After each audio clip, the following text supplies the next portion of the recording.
my name is Laurent Doguin. I work as a VP of Developer Relations at CleverCloud. So when I said DevRel is a lie, this implies that I might be part of the lie, but everything's fine again. I want to go into a little disclaimer because what Matthew might not have told you that he tweeted about this 2 days ago, saying that DevRel is a lie, please discuss. And there was some, not necessarily heated debate, but at least there was some questioning from other DevRel folks about why would you say something like this? It's mean. What I want to say first is that every DevRel affiliated jobs are very much needed. So that goes to every, of course, developer advocates, evangelists, technical writers, program manager, event marketing, technical events, teachers, UX designer. I mean, everyone that practices DevRel. I'm talking about DevRel as a job. So first, very quickly, some affirmation that I took from the State of DevRel report, which, as Matthew said, is free, and that's how I got my hands on it. Go to stateofdevrel.hop.io and just subscribe and get that. There are 3 or 4 facts that I want to emphasize first before going into the actual lie part. And the first one is there is no dominant reporting structure when you are into DevRel. I think if you're starting a career or if you're looking for your maybe next opportunity in DevRel, the question most people ask is, who do you report to? Like, who's going to be the person or the department I'm going to report to? And that's very important because most of the time, let's say you're a developer advocate, and part of your goal is to part of your work is to get feedback from the field to the product team. And you would think that this would be easier if you are part of the engineering team because it makes you closer to the product team. But on the other side of things, if you are an event manager, if you manage technical events, then you might want to be closer to marketing because organizing events is not cheap, and having budget for said events is usually easier when you report to a marketing team than when you report to engineering team. And I know because I've been reporting to engineering team trying to get budget. So yes, this is quite an important question. And the thing is, there is no specific answer. And I think that's very telling. And we'll see why in a couple of minutes. Another fact that I really liked, DevRel is 20 years old. I mean, not DevRel in itself, but DevRel programs. When you answer the study, they ask you this question: is that how old is your DevRel program? And I'm super interested by the fact that some DevRel programs are more than 20 years old. And if you are familiar with the DevRel scene and all those DevRel conferences, and you can see that it's been pretty much booming for the past 5, 6, 7 years, but it existed before that. So what makes DevRel now so different than it was 20 years ago? And to be fair, I don't think that there's anything really that different. Another fact that I really liked, it's about the business model of the companies that have DevRel program. Like a third of them are developer first, which would make sense. You know, you need to, as a DevRel, you need to talk to, as a DevRel practitioners, you need to talk to developers. And so it makes sense to have a DevRel program when your job is to sell an API, when your job is to sell developer tooling, when you're already developer first. The important thing is that 2/3, and I don't remember if there's a trend indication, but 2/3 of those companies that have a developer program, their business is not to be developer first. Developer is just is just something that comes along the way. Maybe you're a bank and your first business is not to sell something to developers. Your first business is to be a bank. But you need to embrace developer. You need to talk to developers to sell them or to teach them how to use your API and everything. And I believe this is growing, and this can only grow.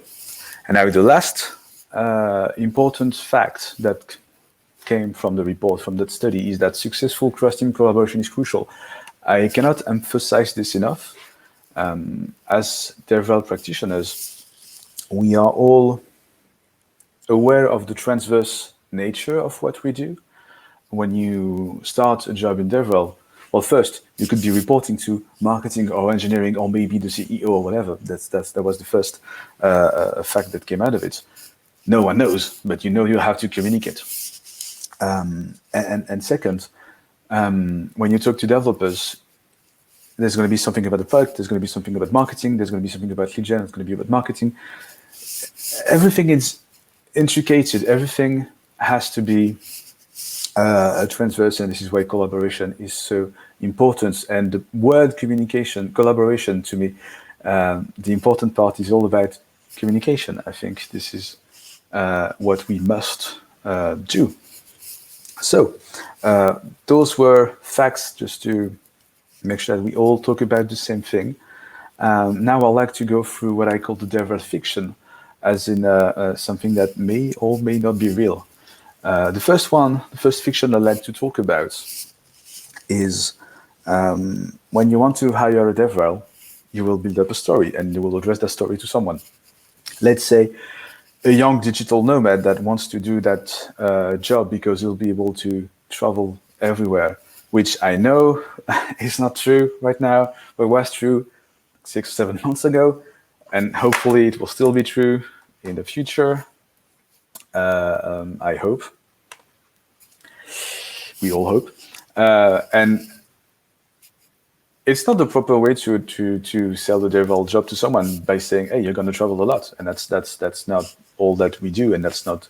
You have some DevRel that don't travel at all. So I think it's a fiction, but this is a very commonly heard fiction. Now another one could be from a CEO that's trying to build a DevRel-focused company and says, "Hey, I'm going to hire a DevRel, and I would be de facto compatible with that." And the other weird fiction to me is you're starting a company, it's very young, and you need someone that basically there's just you, the founder, and a couple of people. And if you find that person that can do everything, then grant. And this is, again, a DevRel fiction. So let's go over what I call the four lies of DevRel. This is not the only situation that exists. These are 4 situations that I've not necessarily found myself into, but was familiar with and found myself talking about with other people that shall remain unknown, which is important. So the first one is DevRel is a job. This is the strongest one for me. This is the one that really doesn't work for me. I see a lot of tweets or ads for job, and the job description is DevRel, and I kind of feel weird about this. It doesn't make any sense to me. It completely makes sense for me to be completely makes sense to me to be a developer advocate, an evangelist, technical writer, event manager, community manager. All these jobs are super important, but the DevRel doesn't mean anything to me. It's a little bit of everything, so it's nothing really. And Matthew, when he talked about this on Twitter the other day, there were some interesting answers. And one of them was, if you're in DevRel, then you're a mailable company resource. You can serve marketing, business development, software engineering, blah, blah, blah. You can do a little bit of everything. So basically, you're a jack of all trades, master of none. That would be me. If you're a proper jack of all trades, congratulations. I think you deserve, if you can do everything, you deserve to have shares of that company, or you should leave because you'll be able to do a little bit of everything. But that's not being DevRel. That's about filling in vacancies because the team is too small. And that's most of the time how DevRel in small companies are seen, and I think that's a mistake. So it's like, hey, you are responsible for event management, you're responsible for technical content, you're responsible for outreach, lead gen, all these things, and because we don't have a salesperson yet, well, you're going to be our salesperson as well, because, well, you know how to talk to people, it's going to work. So to me, that's a lie. DevRel is not a job. Now, the second situation, second lie that I'd like to outline is DevRel as a decoy, as well, decoy in itself is already a lie. It's basically saying that I want to be a developer first company. Let's make sure that this company we're talking about is one of those 68% that is developer plus. They're not developer first, they're developer plus, and I want to address developers. And so how do you address developers? You hire DevRel people, or and again, that's now the job. And if you do that, and if you've been in that situation, and I know some of us have been, everybody will suffer, because if you're just here to make a company look good, have some street credibility, then you have no idea what you're doing. You probably have no idea who you report to. You probably have no idea what are going to be your objectives. You have probably no idea to talk to everybody else, because you're just here to, make sure that outside of the company, someone see you as the company is seen as developer friendly. And I think that's a terrible idea. And if you're looking for a job and you think that situation is going to happen, you should run away. Now, third lie, DevRel as a dedicated team. There's different ways, different kind of companies. And in this specific situation, let's consider that it's a developer first company. They already have marketing, they already have engineering, they already know somewhat how to talk to developers. But the thing is, they don't really have every specialized thing. And when I say specialized thing, it could be technical writers, could be evangelists, could be developer advocate, all the DevRel roles I've talked about before. And because they don't have it, they're going to fill all those specialized vacancies, not necessarily inside all of those departments, engineering and marketing, but they're going to try to create a team and put everyone inside that team. And I think it's not the right way to do it. I think if you are specialized into even marketing, then you should be part of the marketing team. If you are a developer advocate, then you should be part of the engineering team. And that situation is very, very common in many companies. And part of the reason why is because engineering and marketing are already so busy doing their own thing that instead of taking the time to integrate all those new jobs into either engineering or product or marketing, then you're going to start your own little bubble inside the company. And I think it's not the right way to do it. Line number 4, DevRel is a bigger dedicated team. It's kind of a different situation. You work in a massive company, and you have many products. You have many different ways to talk to developers. And because you have so many DevRel, so many people that talks to developers, someone had the brilliant idea, because of those numbers, to make sure that everybody was regrouped into a single team. And this is usually for, let's say, don't want to be rude to anyone. You have lots of managers that seem themselves more important because they manage more people. And one way of doing so is by being the manager of all those DevRel people that should be splitted everywhere, but instead are being siluted into one big team, because this is DevRel. We have product, we have this, and that's not the right way to do it. So this is not an exhaustive situation. This is not an exhaustive list. This is some examples of what I think DevRel is not, how and why I'm saying DevRel is a lie. Again, I'm not saying it doesn't exist. I'm just maybe considering that we may be doing things not the right way all the time, especially in those situations that are unfortunately very, very common. So to recap, I think that DevRel is absolutely not a job, shouldn't be used as a decoy ever. Again, if that happens to you, I would suggest running to the opposite direction. It shouldn't be a dedicated team, because silo and in management theory, it's been years and years and years that people have fought to move away from silos. And it shouldn't be any different from DevRel. And I think we have an issue that we need to address as an industry. Now, how did we get through the situation? I think there's a couple of reasons that made us go this certain way and not the best way, which we'll see later. Again, because of one of Matthew's tweets, we had some material, and why would we need DevRel? Because again, DevRel is a lie was a little bit stressful to someone. So if you have understand it as we don't need DevRel, that's not what I'm saying. And this is what has been understood. You're totally right. Developers should just be reasonable people. Then we wouldn't need DevRel. I think, well, this is a joke, is partially true. But I think it's for a cultural issue. I don't think developers are a particular type of people. I think there are technical people that work in a technical space that's still very new. And the reason I'm saying this is I have a couple of friends, they are doctors. And while I had some conversation with them, and there seems to be a lot of conferences in the medical space that are heavily sponsored by the big names, which sounds quite familiar.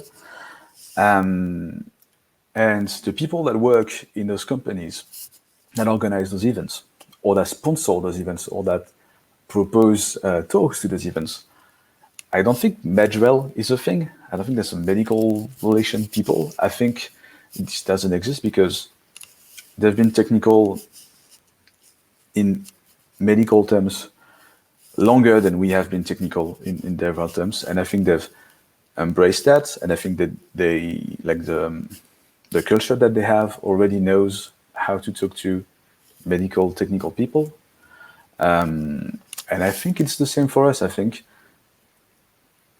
development is still very new compared to all these things, and I think we might get in a point where someday we may not necessarily disappear, but be somewhat less independent and maybe be merged with the whole structure of the company.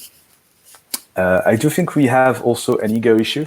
Remember when I said that, or when the study, the study said that some programs were more than 20 years old.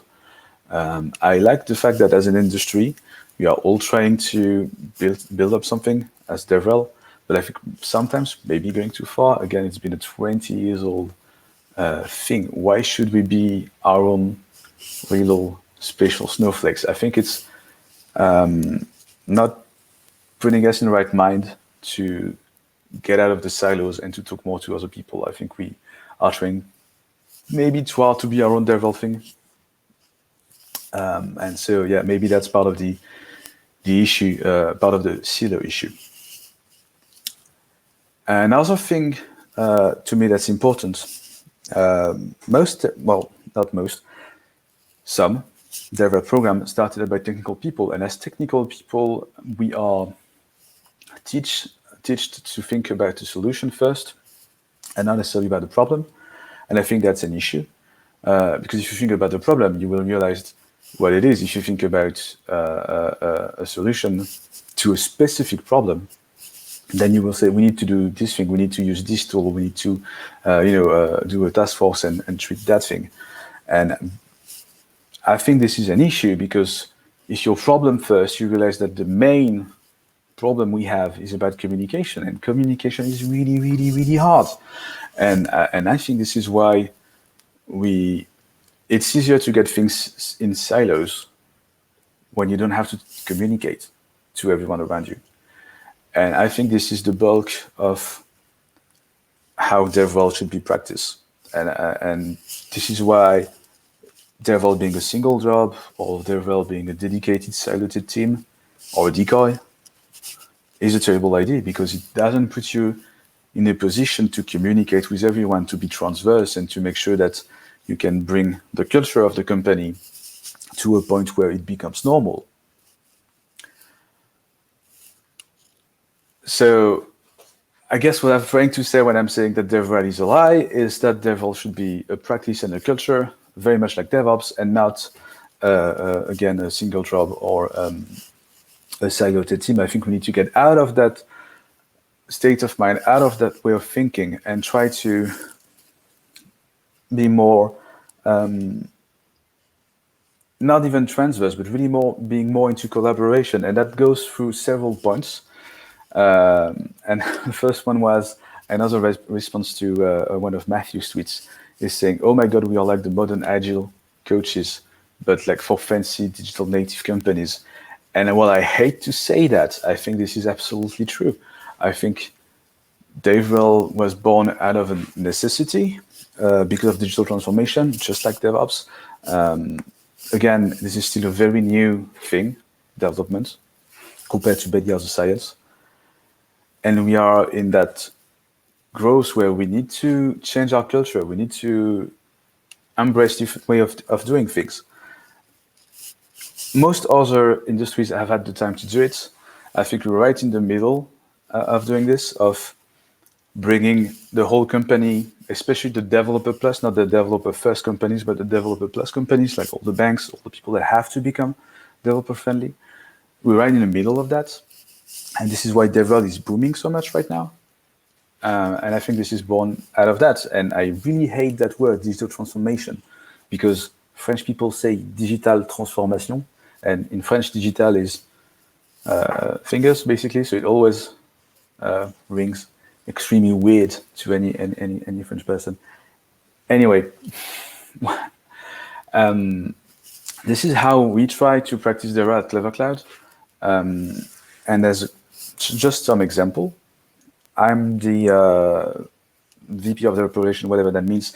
I just make sure that everybody's aligned on the goal of being developer focused. I do have a developer advocate, and we report directly to the CEO. Maybe that's going to change at one point. Maybe she will report directly to the engineering team once we think that we've managed to bring the whole team towards DevRel. And so part of those examples were our metrics aligned with marketing. And what I'm saying by this is every event we do, every lead gen thing that we do, have the exact same numbers, objectives than the marketing department has. And if you're wondering why at every single developer relation conference, there are talks about how do you measure this, how do you measure that, how do you do this, how do you do that? Well, I think that's mostly because we shouldn't do it all the way. I think it's important for you to measure what you do as a technical writer, what you do as an evangelist or developer advocate. But for all the lead gen things, I think it doesn't make sense to have our own set of metrics. I think DevRel should be seen as an accelerators of marketing or engineering when it's talking to developers. And this is why I think everything should be shared. Actually, it shouldn't be aligned, so the word should be shared with marketing. The other thing we try to do as much as possible at Clever Cloud is to make sure that most technical talks, most technical content comes from engineers. Now, I know that not every engineers are willing to do this, and we consider that part of our role as DevRel practitioners in Clever Cloud is to encourage them to write more, to give talks. I'm not forcing anyone to give talks, but I'm just, maybe you could start by doing an internal talks and maybe you'll like it and maybe you'll give more talks. I don't know. But what I'm saying is we try to help them as much as possible to be themselves DevRel practitioners, because you don't have to be necessarily a developer advocate, an evangelist, a technical marketer, an event marketing person, a technical writer, a UX designer. You don't have to be all these jobs. You could be any job in the company could be, talking to developers. And we've been helping them go through CFPs. And I remember one year at DevOps France, that was about 3 years ago. I think we had like every employee of the company had like one talk at DevOps, which was amazing. And that worked because we pushed them, or at least teach them how to do it, or train them how to do it. And the cloud market or the cloud industry is quite hard when you come from outside, I guess. So part of my job as a developer relation practitioner at Clever Cloud was to write a whole lot of content that is explaining into less technical terms what it is. So anyway, I'm late. To finish, try to not do that. Try to help people and not be a silo, and try to not get into that situation. Identify gaps that you have to bridge toward other people in your companies, and hopefully things will be great and amazing. And yeah, that's it. Sorry. Thank you. Thank you, Laurent, for your talk there. That was great. Thanks. What is in your view, the ideal team structure, would you say then, for a company who is Developer Plus? They don't have, they're not selling a product primarily to developers, but they need to work with developer audiences. If you're not going to have silos, then what do you have?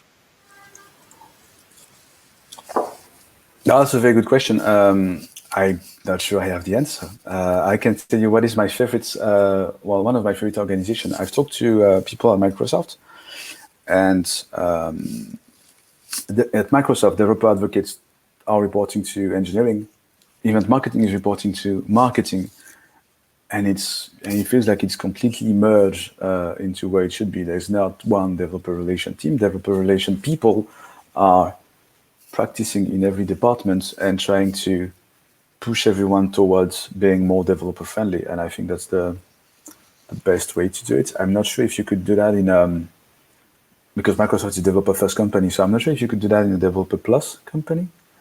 You probably could. Is it enough? Okay. I guess that's the whole question.